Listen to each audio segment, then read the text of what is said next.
Advance on. And he'll play against the winner of this series. Let's go. Spawning in the top right-hand corner of Leylines, we have the Red Terran player, the Red Terran himself, representing the Platinum Heroes. He just took down Percival, by the way. It is Nicoract. And spawning in the bottom left-hand corner, we have the Blue Zerg player, the Blue Zerg player himself, representing Team Falcons. It is Solar.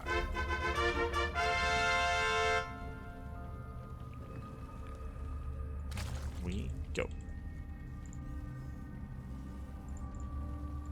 As we are getting into our upper semis, and if you're in the chat, you know what time it is. It is a Gamba time. Predictions are now open. Place your bets on who you think will claim the series. Best of luck in the chat.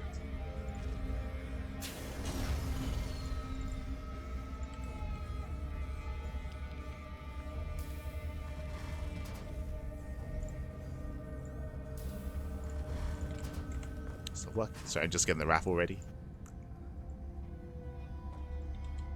Arifa.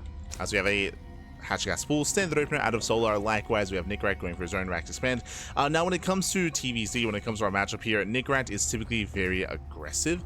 We have seen a lot of aggression, a lot of 2-base all-ins, a lot of 3-base all-ins, 8 racks is even crazy, like 5 racks on 2 bases. Nicoract, he's an animal. He is an animal here. And we'll see what he brings to the table. Nicoract.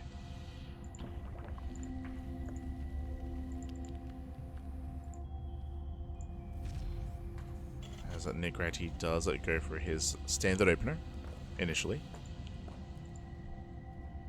For the most part, my eyes is going to be on our Terran player. Solar, he typically is a more of a reactive player.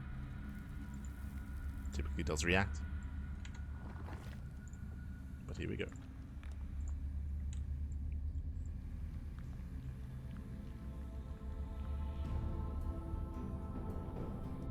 So Reaper is moving out. You can see Nicoract is in position to delay the third base.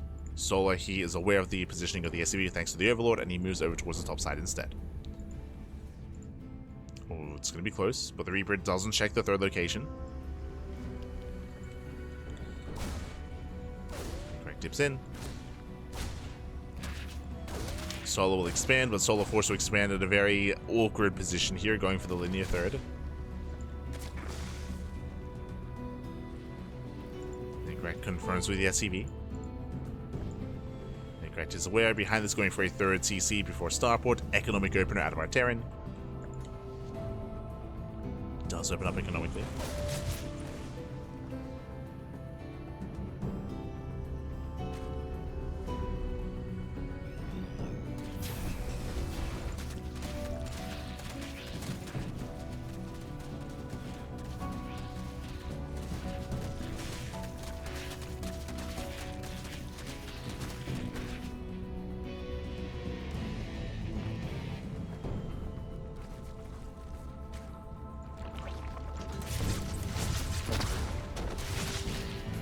In. Ooh, does take down the tumor, but the Reaper goes down. It's a bit of a trade, bit of a back and forth. I'd say better for Solar. Behind this, just third TC into an Admiral Swap into Cloak Banshee. So nothing too crazy here out of Nicoract. I mentioned before that typically we see a lot of aggression out of Nicoract. So far, everything's looking normal. We'll wait to see what he does once he gets his third base up and running. We'll see if he does take his gases. We'll see if he plays standard. Does commit. Hellions, they do get a couple of drone kills. One drone goes down. Just the one.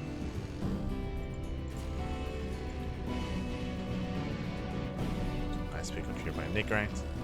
Waiting for reinforcements. It's on Solar to keep up with these rotations, to keep up with the aggression. Pressure is on. Oh, and Solar is going to be opening up Roach. Okay. So Roach 1 gets thrown down. Additional supply depots. A very safe way to open up.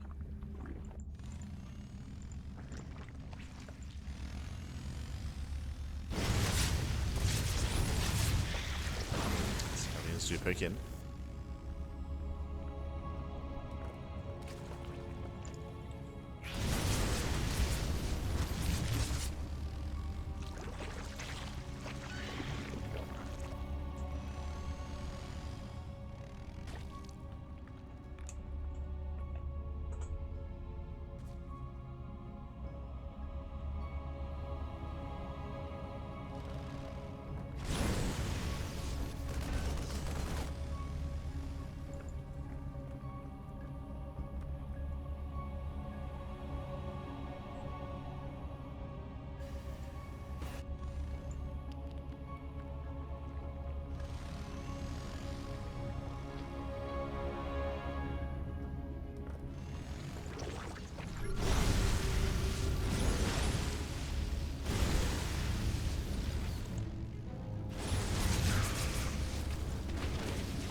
Nicoract so far just clearing up creep, no major damage yet. Behind this, building up into 1-1. 1-1, Stim is on the way so far, just getting to his bio. No mech, thankfully. I'll be honest, in the recent meta, of course, mech has been rising in popularity. I haven't seen Nicoract embrace mech though. Not yet. He's traditionally been more of a bio player. Traditionally. But hey, we used to say that about Beyond, and then Beyond started playing mech as well, so I don't know. Anything is possible back. Not in this game, of course, but later on in the series. As behind this, we have 1-1 upgrades, the roaches are building up, and we're going for the infestation bit. So this does look like a roach-based opener in towards Hive Tech, in towards Ultras. We'll see. We're waiting for the upgrade, essentially. If he goes into +2 range, then it's going to be Hydra into Lurker. So Roach into Hydra Lurker. Or if he goes into melee, it'll be Roach into Ling Bane Ultra. So we'll see which tech path Solar commits into. Solar has been saturating. Hive is on the way. Bailey Nest, indicative here of Ultras. Already has link speed. Before we can think about Hive Tech though, we do see Nicoract moving out. Does go for a 7-minute push. Moving towards the third, the fourth even.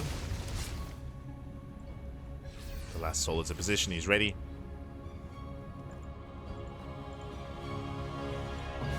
While he defends, he moves out with his Ducklings. Now, thankfully, Nicoract, he's ready. He's in position. He's back at home. He will zone away the Lings. And Nicoract is taking his gases and getting a 4th TC. So Nicoract is playing standard. He's playing very standard here, which means Solar can embrace his Hive Tech. Bailing speed is on the way, and we are waiting for the Ultra Cabin.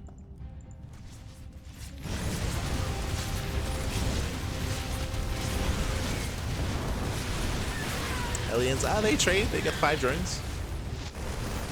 5 drones go down. Ooh, nice and eye on the base. There's that plus on melee. And there's that Ultra Cavern, which again is very standard. So you mentioned either if we get range, then it should be into Hydras, melee, to Ultras.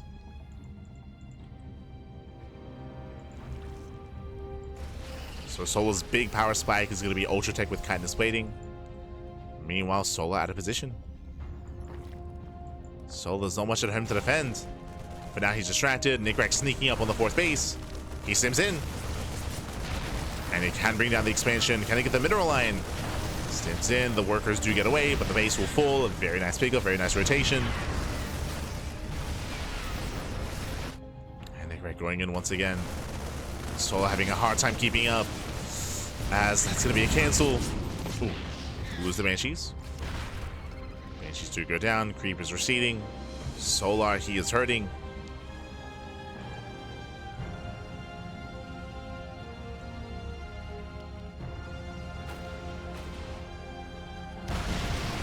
Vipers are out. Here come the Blinding Clouds. Nicely done.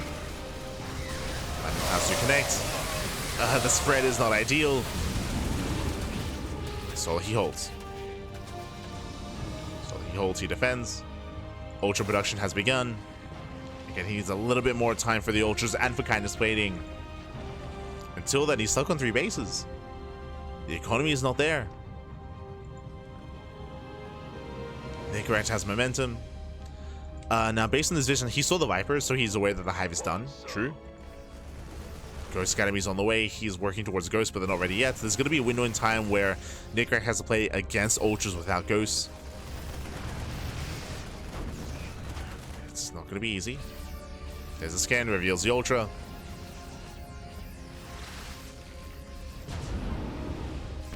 Yeah, the Ultras are out. And Solar collapses in, and he will break this. He will break the tanks. Tanks go down. Nicoract has to get the hell out of here. And he's just being outscaled. Again, it's purely Marine tank. Needs Ghosts, needs Marauders, needs Liberators. Nicoract is stuck at home, and Solar, he commits. He goes in. Oh my god, Bailey's they crash on in, they connect. Yeah, the spread was too late, the split was too late. And Solar, he will snowball out of control. He will break the defensive line. He will break the main army. Again, Nicoract, he just is not ready for this. He was doing well for himself before the ultras popped out, but I mean, ideally he would have had to have either ended the game then and there, or ticked up faster into Ghost and faster into the ultra setup. So he had to do one or the other. Unfortunately, he wasn't able to do either.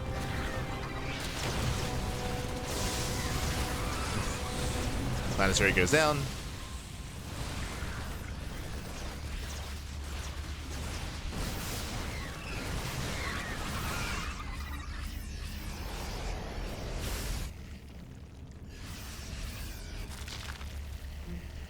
Takes down the planetary, and Nicoract, he just can't keep up. Not anymore. Not like this.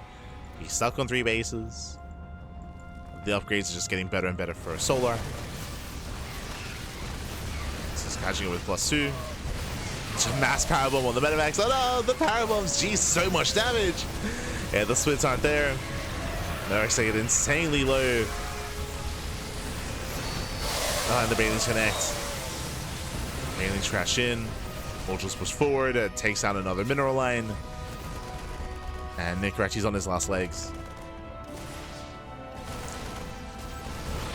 He just can't sustain these trades, can't sustain these losses. Spire is on the way. The one thing that's going to be an issue here are going to be the Ghosts and of course the Liberators as well, but Solar's getting ready for that. Getting Infestors, getting Corruptors. And again, no rush. No rush for Solar.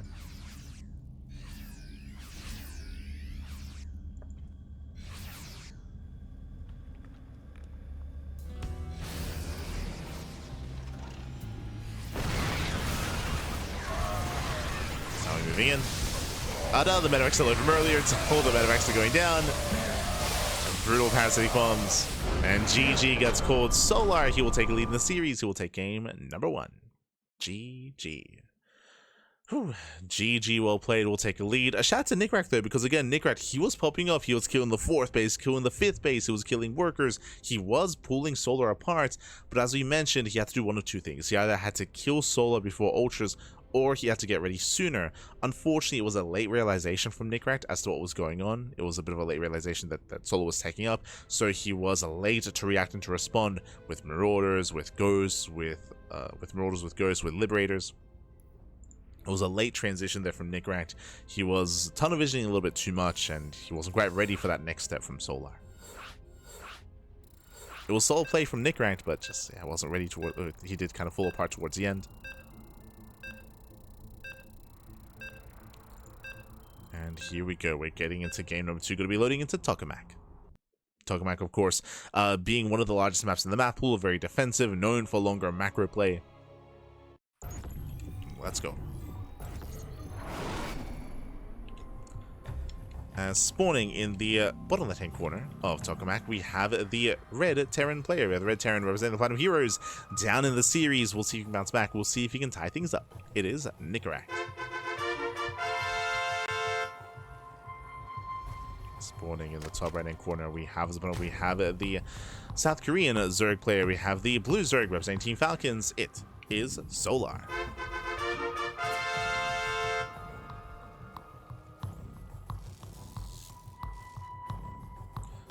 Solar going for attack was a nice move. Well, Solar, the whole point of Solar's build was to hit his power spike with ultras. We were trying to emphasize that, but like that's the whole point of opening up Roach and rushing into Hive, is to hit with ultras. The biggest weakness of this style of play, which we have seen many Zerg players struggle with, is drop play, right? Because you have no Spire, you have no Hydrogen, your anti-air is very, very limited. And not just that, but your army is also very slow because it's so Roach heavy, as opposed to Ling Bane. Ling Bane, you can have a late reaction, but your army will react faster because it's just faster than Roach Ravager. So opening up in such a way can leave you vulnerable. And we have seen players like Solar, like Shin, like Cell and Raynor kind of struggle with it in the past, or they can struggle with it if your opponent is, you know, very fast, if they're on top of things, if they're applying a lot of pressure. Players like Clem, players like Bjorn, players like Cure have been able to break their opponents before ultras. So you can take that approach as well, or of course you can just get ready for the ultras themselves. One or the other.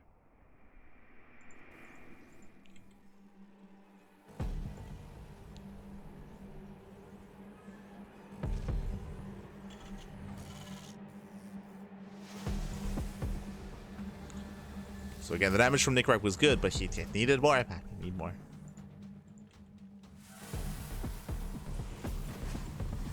So here we go. So getting into game number 2.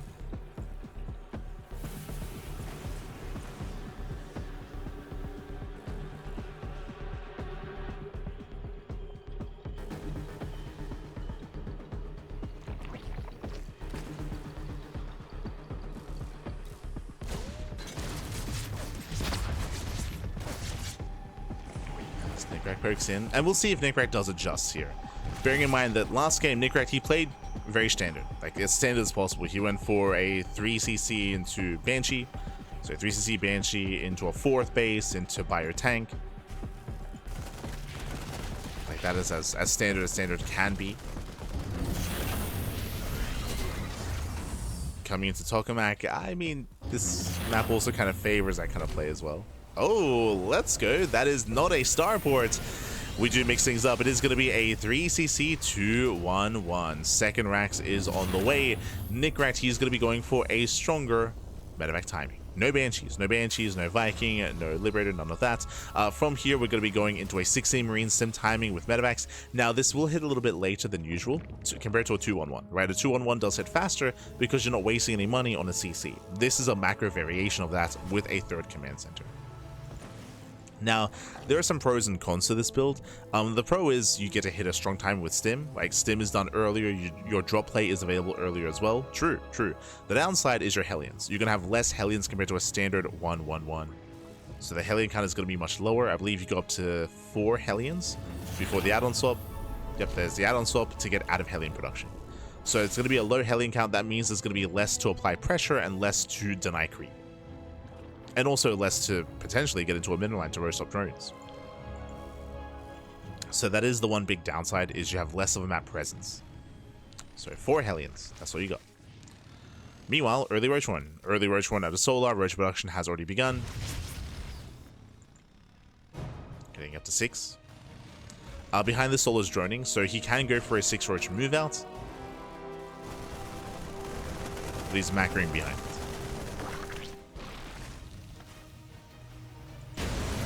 Hellions, they do through in the mineral line, he gets 1. The Roaches have been seen. Does what the Roaches, is aware. 430 layer timing. And the Roaches will help defend. Nice wall. Does wall up.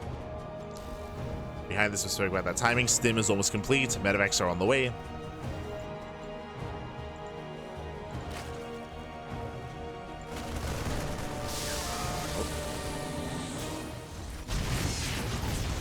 As the Hellions are all going to go down. They get 1 more volley. 2 drone kills. That's 3 drones. I believe that's 4 in total. 4 drones for 4 Hellions. It's okay, but again, better defense here for Solar. Ooh, and do you see what I see? Double eBay. Double eBay before additional Raxes. This does look like an 8 Rax. So it looks like 3cc 2-on-1 into 8 Rax. Basically, Nicoract is going to be prioritizing his upgrades. He's going to hit early with 1-1 and early with 2-2. This should be leading towards a 2-2 timing. 2-2 timing attack with the 8 Rax is kind of what we're leaning towards. We'll see if that comes to fruition.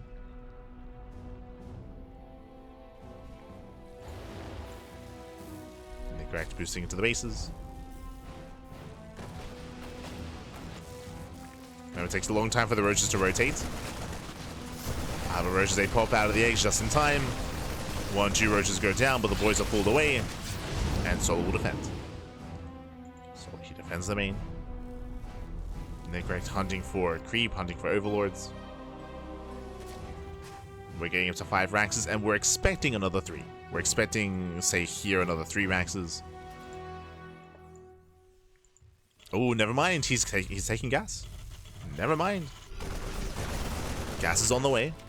I mean, that might just be because he sees Roaches to get into a more Marauder-heavy composition. True. I believe you can still 8 Rax with 5 gases. But we'll see.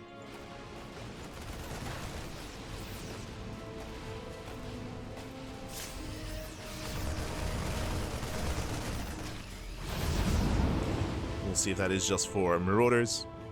As Solar, he's not droning. He has a 4th base, no saturation, 0 drones at the 4th. What's Solar doing? 3-base all in. 3-base all in here. Solar, he has gotten +1 carapace, only carapace. He's massing up Roach Ravager, and Solar, he's here to end the game. He's here to end it. Nicoract out of position. No, he's across the map. We're going for the base trade. We're going for the base trade. Nicoract, he commits. So does Solar. The armies, they pass by each other. SCV's going to be going down. At the same time, Nicoract does hit the 4th. But Solar is almost into the main.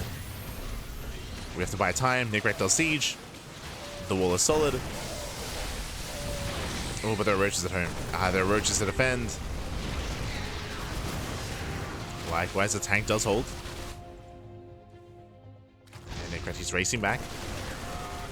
He's racing back home. Sure, Nicoract, he killed the base, but the base doesn't matter. The base did not matter. Solar, he got a mineral line. He's keeping Nicoract on 2 bases. Nicoract, he breaks out of the supply block. Contamination on the factory. Let's go. And Solar, he's here to end the game. He's here to just break his way through. Getting on top of the tanks. Before Nicoract could even get into his own build, Solar with the 3-base all in. Boys are being pulled. SCVs are going down. Our Biles are connected with the tank. It's a lot of tank shots going off, but now we're down to 1 tank. 1 tank remaining. Oof. Down to 0. Yeah, 0 tanks left. Oh no, a bit of friendly fire, but it's fine. Solar GG gets called. Solar, he will overwhelm, and Solar will take the series 2-0, advancing on to the grand finals. GG. Whew. GG, well played. Solar, he will claim it against Solar, this time committing onto a 3-base all-in. No droning, no saturation at the 4th base, just commits with pure Roach Ravager, and Nicoract was out of position. He was moving out across the map, and sure, he killed a hatchery, but didn't matter. Did not matter in the end. GG, well played.